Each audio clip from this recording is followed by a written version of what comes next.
স্বল্প হয়ে যাবে, কৃপণতা বেড়ে যাবে, বিপদ আপদগুলো বৃদ্ধি পাবে, হত্যাকাণ্ড বেড়ে যাবে। বাবা, কিয়ামতের পূর্বে কৃপণতা কিভাবে বাড়ে? আমার নবী বলেন, মানুষের কাছে টাকা পয়সা থাকবে, জায়গা জমি থাকবে, কিন্তু দেখবেন আল্লাহর ঘর এবং ইসলামিক কাজের জন্য মানুষ ভয় করতে চাবে না। কথা বলেন ঠিক কিনা? আমার নবী বলেন, হত্যাকাণ্ড বেড়ে যাবে, বেশি বেশি করে কেউ ওরকে হত্যা করবে, হত্যাকাণ্ডগুলো বেড়ে যাবে। ছেলে বাবার সাথে ঝগড়া করবে, বাবা ছেলের সাথে ঝগড়া করবে, ভাইয়ের মধ্যে মারামারি হয়ে যাবে। আমার নবী বলেন, এইগুলো যখন শুরু হয়ে যাবে, মনে করবা তখন কিয়ামতের আলামত শুরু হয়ে গেছে। কথা ঠিক কিনা? শুধু তাই নয়, আল্লাহর নবী সাল্লাল্লাহু আলাইহি ওয়াসাল্লাম বলেন, কিয়ামত যখন তোমাদের কাছে যখন কাছাকাছি যখন চলে আসবে, তখন তোমরা দেখবা দান খয়রাত গ্রহণকারী পাওয়া যাবে না। এটার উদাহরণ হচ্ছে বাবা, মানুষ যখন যাকাত যখন দিতে চায়, আগের দিন যেরকম ফকির ছিল, উদাহরণস্বরূপ ছোটবেলায় আমরা দান কাটছি, দান যখন কাটতাম জমিনে, দেখা যায় তো মহিলারা বৃদ্ধ বৃদ্ধ মানুষ আসতো দান নেওয়ার জন্য। কথা বলে ঠিক কিনা? জমিনে কাছে দিয়া দান কাটা হইতো দান নেওয়ার জন্য, মানুষ এসে লাগতো দান দেন। জমিনের মধ্যে কাইটা মোট করে তাদেরকে জমিন থেকে দান দেওয়া হইতো। শুধু তাই নয়, বাড়ির মধ্যে ফকিরের সংখ্যা বেশি ছিল, দিনে কমপক্ষে 8 থেকে 10 জন ফকির আসতো। আমার নবী বলেন, এমন একটা সময় আসবে দান খয়রাত করার মতো মানুষ পাওয়া যাবে না। কারণ যারা দান খয়রাত গুলো গ্রহণ করতো, দেখবা তারাও এখন দান খয়রাত করে। ঠিক কিনা? যারা দান খয়রাত গ্রহণ করতো, দেখবা তারা আছে দান খয়রাত করে। এরকম আছে কি নাই?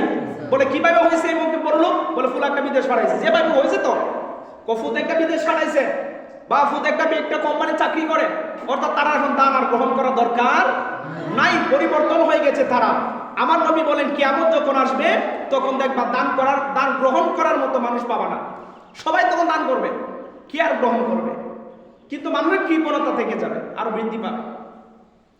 শুধু তাই নয়, আমার নবী বলেন, কিয়ামতের পূর্বে দেখবা উঁচু উঁচু দালান ঘরের সংখ্যা বৃদ্ধি পেয়ে যাবে। এটা আপনি চিন্তা করে দেখেন বাবা, আপনার বিবেকের কাছে প্রশ্ন করে দেখেন, আগের দিনের গ্রামের পরিবেশ আর বর্তমান সময়ের গ্রামের পরিবেশ।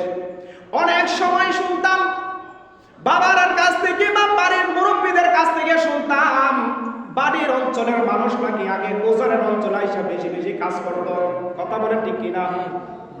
বলতো এই পশ্চিমাঞ্চল বাড়ির অঞ্চলের মানুষ আইসা এটা কাউকে হেই করার জন্য নয়, শুধুমাত্র উদাহরণ দেওয়ার জন্য, রাসূলের হাদিসকে বোঝানোর জন্য বলতো। তারা ঈশা বেশি বেশি করে এই অঞ্চলে এসে কাজ করতো, ধান কাটার সময় ধান কাটতো, ধান লাগানোর সময় তারা এসে ধান লাগাইতো, অনেকদিন পর্যন্ত থাকতো, 10 দিন 15 দিন 1 মাস, মানুষকে মুড়ি পাওয়া যেত কাজ করার জন্য। কথা বলেন না ঠিক কিনা?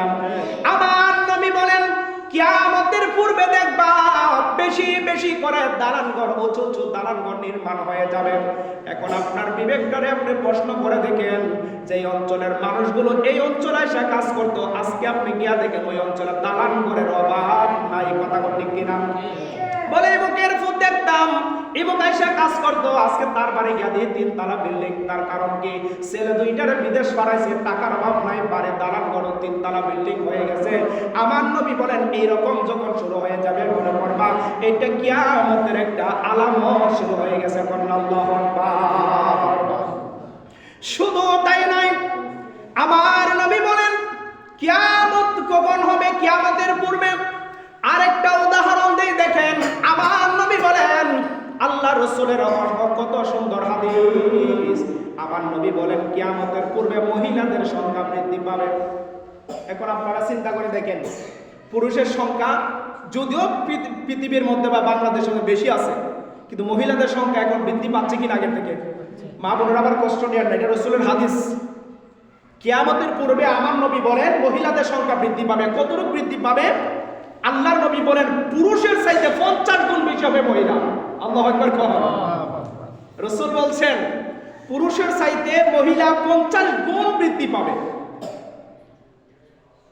এখন আপনি চিন্তা করে দেখেন, আগের দিন বাজারে গেলে মহিলা পাইছেন? মুরব্বী যারা আছেন, আপনারা আগের দিন বাজারে গেলে মহিলা পাইছেন? গত কি বার জানি, মঙ্গলবারও কে জানি বললো, বাজারে গেছি, মহিলাদের যন্ত্রণা শেষ। ওই মুরব্বী কইছিল বাজারে গেছি, মহিলার অভাব নাই বাজারে, মহিলার জায়গায় হাঁটতে পারি না। তো আগের দিনে এত ছিল নাকি? এত ছিল না, সংখ্যা বেড়ে গেছে, বাজারের সংখ্যা বেড়ে গেছে তাদের। আপনারা কষ্ট নিয়ে না ভাবুন, এটা কিয়ামতের আলামত, কিছু করার নাই। রাসূল বলছেন এটা হবে, কারণ কিয়ামতের পূর্বে মহিলাদের সংখ্যা বৃদ্ধি পাবে, মেয়ে লোকের সংখ্যা বৃদ্ধি পাবে। রাসূল একটা কিয়ামতের আলামত। শুধু তাই নয়, আমার নবী বলেন, যে আয়াত বলছিলাম, আয়াতের দিকে যাই। হাদিস, অসংখ্য হাদিস, কিয়ামতের পূর্বে লক্ষণ, অসংখ্য অসংখ্য অসংখ্য হাদিস। তো কিয়ামত এর ব্যাপারে তো অসংখ্য আলোচনা আছে। এর মধ্য থেকে আপনাদের সামনে আরেকটা কথা বলি, দেখেন কিয়ামতের আলামতগুলো তো বলছি, আরেকটা আলামত শুনেন আমলের ব্যাপারে। আমরা, আল্লাহ রাসূল বলেন আমার উম্মতরা আমল করবে, কিন্তু আমলের প্রতি উদাসীন হবে বেশি। উদাসীন বুঝেন, যে একটা কাজের প্রতি আমার মন না বসা, মন বসে না আর কি। তো কাজের প্রতি মন না বসা, আমার নবী বলেন আমার উম্মতরা উদাসীন হয়ে যাবে বেশি। এই আমল করবে কিন্তু আমলের প্রতি তার সচেতনতা থাকবে না, সতর্কতা থাকবে না। আমল করবে, প্রচুর আমল করবে, কিন্তু আমলের প্রতি সতর্ক হবে না। এইটা আমার নবী বলেন কিয়ামতের একটা আলামত। তে বাবা, আমরা যারা আছি আপনাদের কাছে অনুরোধ করে বলি, আমি তো প্রত্যেক জুমায় বলি, অনুরোধ করে বলি অন্তত পক্ষে দৈনিক 5টা ওয়াক্ত নামাজ আদায় করবেন। বেশি না পারেন অন্তত পক্ষে অন্তরের মধ্যে খুশু নিয়ে অন্তত পক্ষে দৈনিক 5টা ওয়াক্ত নামাজ আদায় করবেন। যদি আদায় করেন রব্বুল আলামিন খুশি হবেন। তো এখন আসেন কিয়ামতের আলামত তো বলছি। রাসূল পাক সাল্লাল্লাহু আলাইহি ওয়াসাল্লামের হাদিস অনেকগুলো শুনলাম। একটা আয়াত দেখেন, যদি আমরা আমলের প্রতি উদাসীন হই তাহলে আপনার আমার অবস্থাটা কি হবে, কবরের অবস্থাটা কেমন হবে। আমার নবী সাল্লাল্লাহু আলাইহি ওয়াসাল্লাম বলেন, যে বান্দারা আমলের প্রতি উদাসীন হবে, সঠিকভাবে করবে না, জাহান্নামের একটা ঘর বিশিষ্ট ইটের ন্যায়, আল্লাহ নবী বলতেছেন, দেখেন জাহান্নামের মধ্যে একটা ঘর বিশিষ্ট বড় ঘাড় বিশিষ্ট একটি উটের নেই, লম্বা উট, সবচেয়ে বড় লম্বা উট, ঘাড় লম্বা উট, এরকম উটের নেই একটা সাপ আছে। কি আছে? সাপ। একটু খেয়াল করবেন,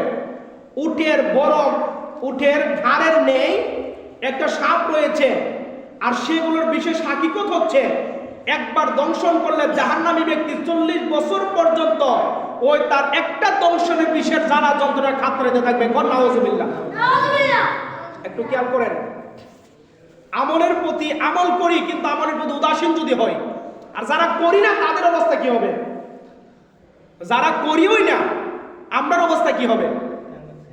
আমার নবী বলেন, উম্মত শোনো, আমার কিছু উম্মত আছে যারা আমল করবে কিন্তু আমলের প্রতি তাদের সচেতনতা থাকবে না। আমার নবী বলেন আমলের প্রতি তারা উদাসীন হয়ে যাবে, সঠিকভাবে তারা আমলগুলো তারা করবে না, আমল করতে থাকবে কিন্তু। উদাহরণ দেই বাবা, জোহরের নামাজ আসরের সময়, আসরের নামাজ মাগরিবের সময়, মাগরিবের নামাজ এশার সাথে, আরো কোন জুম্মায় জানি বলেছিলাম, ফজরের নামাজ সকাল 8টার সময়। ওই সমস্ত ব্যক্তিরা নামাজ আদায় করবে ঠিক।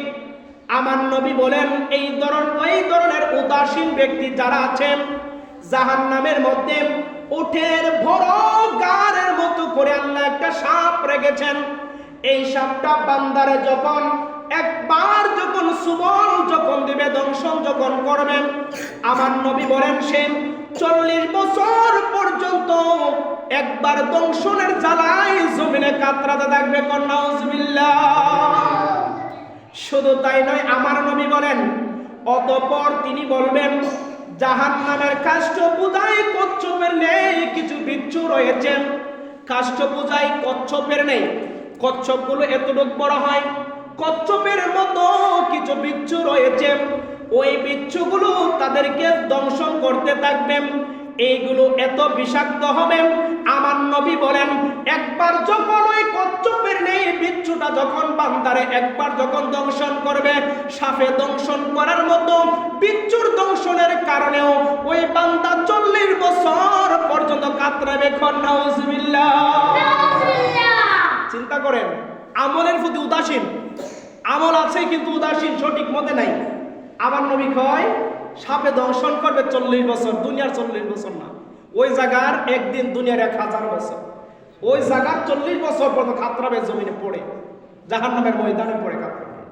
আবার বিচ্ছু যখন দিবে আবার 40 বছর কাতরাবে। তাহলে যারা করে, করার পরেও যদি অবস্থা হয়, আমরা যারা করিও না, আমরা অবস্থা কই যাবে? আল্লাহর কাছে তওবা করে ইবাদত করা ছাড়া কোনো রাস্তা নাই। কথা বলে ঠিক না বেটি? আল্লাহর কাছে তওবা করে ইবাদত করা ছাড়া বাবা ভাইয়েরা কোনো রাস্তা নাই। এরপরে আমার নবী বলছেন হাদিস, আমার আল্লাহ রাব্বুল আলামিন কুরআনুল কারীমের মধ্যে বলেন জিদনাহুম আযাবান ফাওকাল আযাব। আমার আল্লাহ রাব্বুল আলামিন বলেন আমরা তাদের ওই শাস্তি উত্তরোত্তর বাড়িয়ে দেব। আমার আল্লাহ কয় ওই সমস্ত বান্দাদের শাস্তি আমার আল্লাহ আস্তে আস্তে খালি বাড়াইব। প্রাথমিক এই অবস্থা আরো বাড়াইব। তাহলে কোন অবস্থা হবে বাবারা ভাইয়েরা? আমি আপনাদের কাছে অনুরোধ করব, এখনো আমরা যারা আমাদের কথাগুলো যাদের কাছে ভালো লাগে না, অনুরোধ করব আপনার বিবেকের দরজায় আপনি প্রশ্ন করেন। আপনার বাবা নাই, আপনার দাদা নাই, আপনার নানা নাই, আপনার নানি নাই, দাদি নাই দুনিয়ায়, তারাও তো এই অবস্থার মধ্যে এখন পড়ে আছে। আপনিও এই অবস্থার মধ্যে পড়তে হবে, আমিও এই অবস্থার মধ্যে পড়তে হবে। আল্লাহ না করুক যদি এইরকম একটা আযাবের ফেরেশতার হাতে যদি আমরা পড়ে যাই। আরেকটা হাদিস আমি পড়েছিলাম, আমার নবী বলেন একজন বান্দারে শাস্তি দেওয়ার জন্য আল্লাহ জাহান্নামের মধ্যে 13টা ফেরেশতা নিযুক্ত করেন। কয়টা ফেরেশতা? একটা ফেরেশতা